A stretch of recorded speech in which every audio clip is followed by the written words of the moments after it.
I believe in doing things differently, and I was also very happy that the program has started on time. But if you want to know what the difference is, it starts from the look. This is the difference. Because when I was doing school, somebody said, you'll definitely shine at the top. So I'm literally shining on the top now, and even when I had a surgery done, the doctor said, don't worry, there's nothing inside. I told him I knew this long back. I knew that there was nothing inside. But anyway, coming to this punctuality factor, I was so happy that it started on time. Here in India, what I found was, because I'm more into satire, comedy and all that, this is a total waste.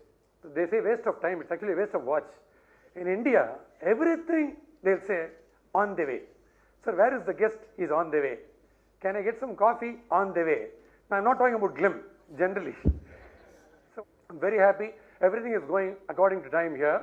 And all this discipline and punctuality, everything graduated only from my school days. I studied in a school called St. Bede's. That's an Anglo-Indian school.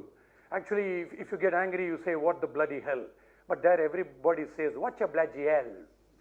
Where is Johnny? He's standing under the Pulyamathi nail, mummy. That's how they talk. It's a strange way of talking. So this English fear was always there, but I have to thank St. Bede's for the discipline, and also because I started as a cricketer there. The 3 C's associated with me as when I do the anchoring of shows or when I present panel discussions. 3 primary things are cricket, cinema and current affairs. I deal with all this, whether it's radio or TV or internet, I'm into all these 3. But the main difference is, it's always the undercurrent is humor.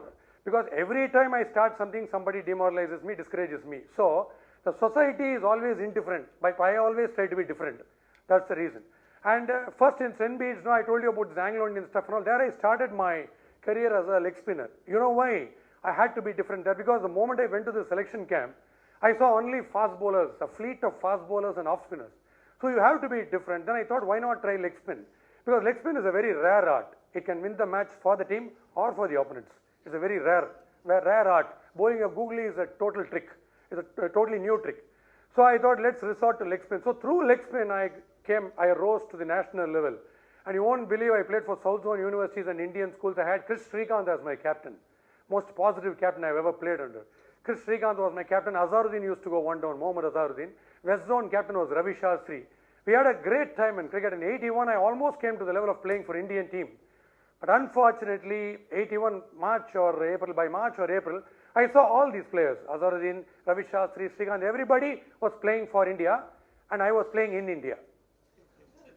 It was very unfortunate. Something happened, I goofed up in my leg spin action, probably grew 3 or 4 inches taller. It affected my action. I was not able to raise my hand like this and bowl.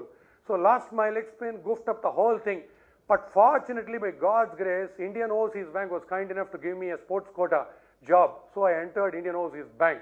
So that's what it. The moment I entered Indian Overseas Bank, started interacting with a lot of customers there as a banker. So I also developed my speaking skills, and also I developed the confidence in addressing in English. You know why? I met an accountant there who was worse than me in English. One day he had come along with his wife to a cinema hall and he had seen me there. And he wanted to address that in front of everybody in the bank hall. And he said, Bosskey, please come.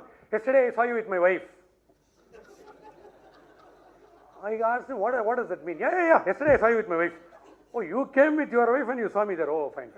The next week his wife gave birth to a second male child, and that he wanted to convey in English. He came rushing to me and said, Bosskey, please congratulate me. What for? I become the second father. So all these things, this English comedy and all that was working out in the bank. Then I told you I goofed up in my legs and then I didn't know what to do. So I just thought, do something with this humor. So brought out a joke book as Bosskey Jokes. I called Krishnamacharya Srikanth to inaugurate the function. He released the first book, and literally I used to go and stand in theatre halls with a stall, with a joke book stall, selling each joke book for $4, way back probably in 94, 95. And S.V. Shekhar, the great dramatist, he used to announce on the mic that you can get Bosskey's jokes and all that. I used to sell joke books. Fortunately for me, by God's grace, that came before the eyes of a very great cartoonist called Mr. Madan. You must have heard of him.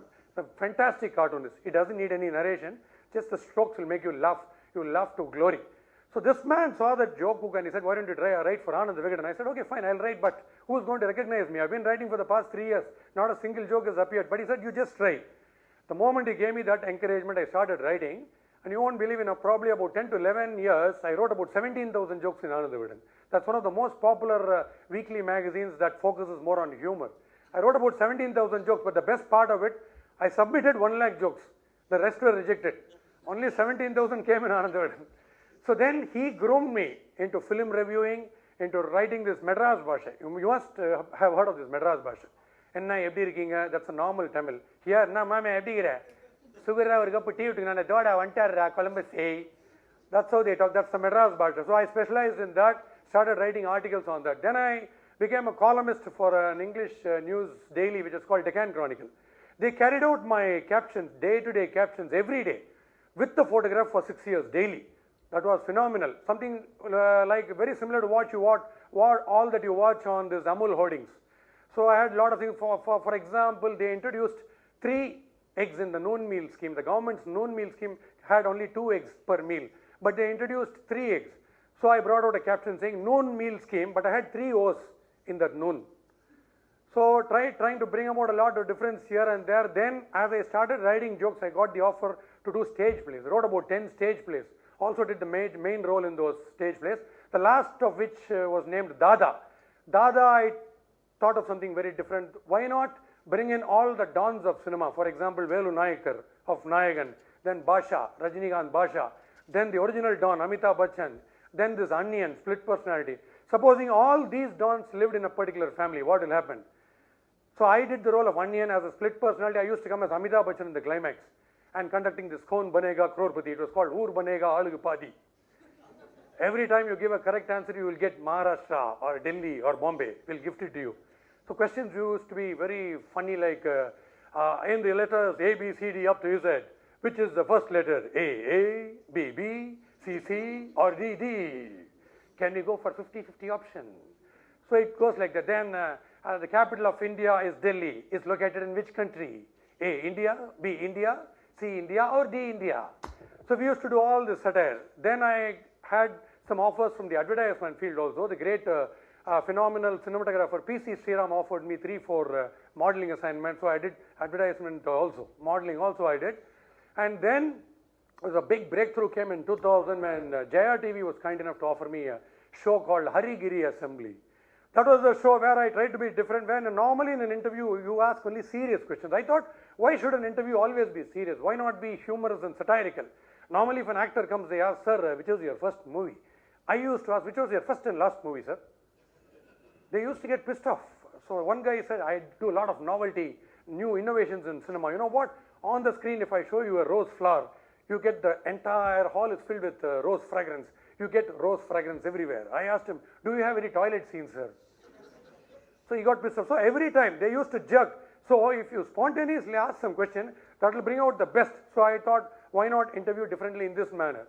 Then I started stand-up comedy in a channel, Vijay TV. I did that stand-up comedy making fun of actors. I went to such an extent where all the actors, all the heroes assembled and they passed a resolution saying that if Bosskey steps into the TV channel, we will not give interviews. They passed the resolution. And I countered. When they asked me from the press, I said, supposing all of us public, we are going to bring out a resolution saying that only smart people can come as heroes in movies. We can never watch movies at all. So this tiff was going on and on and on, stand-up comedy one side, then advertisement modeling, then RJ. So every time, RJing I did about 3,000 to 4,000 shows. And stand-up comedy on Sun TV, daily breakfast show I did for about 4 years daily. That was also 1,000. That Giri Assembly was 1,000 shows, this was also 1,000 shows. But every time I tried something, people used to demoralize and discourage me. If I'm going for cricket, I'm going to play a match, it won't come. It won't come for you. You will also face all that. You try organizing something, one big queue will stand. I waste it. You won't come. No, I'm going into RJing. No, you have a nasal tone. It won't come. Then I did 4,000 shows.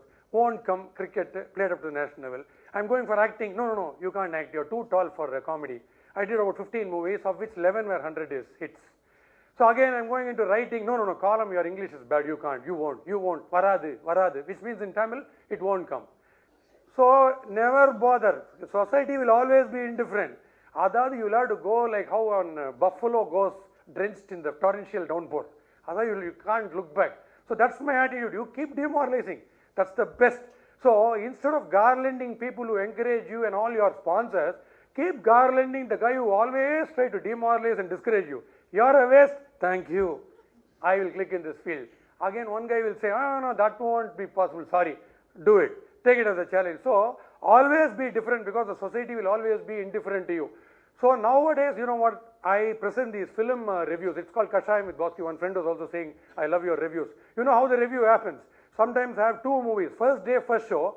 The moment the show is over, I'm before the camera, I'll have to address and talk about the film.